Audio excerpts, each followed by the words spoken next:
مولوي عبدالکبیر وایي چې د افغانانو له دفاع څخه او پاکستان ته د ځواب ورکولو کې به ځان ډنه کوي.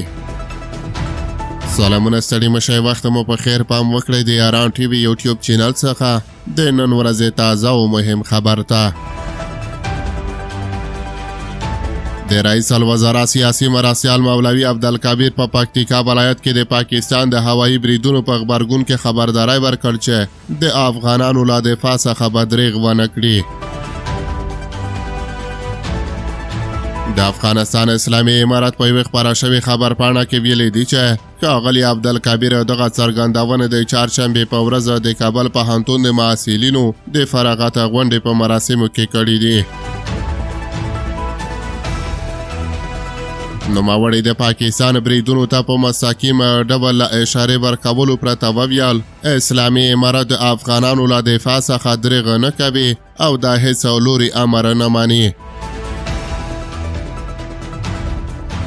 د پاکستان پوځ د سه شنبې په شپه د پکتیکا ولایت د بیرمل ولسوالۍ په ځینو برخو کې هوایي بریدونه کړي دي.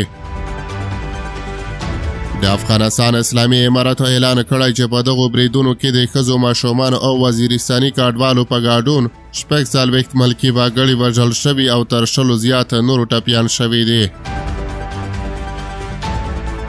یوه پاکستاني چارواکي چې نه یې غوښتل نوم یې واخیستل شیرویټرز خبري اژانس ته ویلي چې په دغو بریدونو کې د تحریک طالبان پاکستان اډې په نښه شوي دي.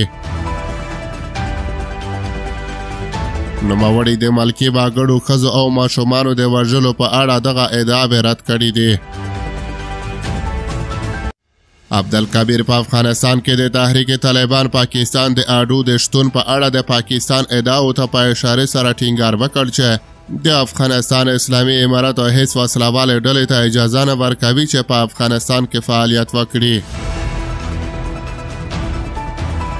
نوموړي خبرداری ورکړ چې د افغانستان پر ضد دروغجن تورونه نه یوازې بې ګټې دي بلکې اړیکې به خرابې کړي او تاوتریخوالی به لا زیات کړي.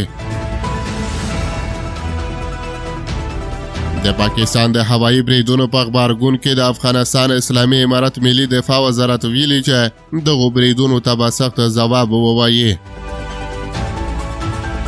همدغه راز د افغانستان اسلامي امارت د بهرنیو چارو وزارت پرون په کابل کې د پاکستان سفیر احضار کړی و او خپل سخت اعتراض یې ورته څرګند کړی دی.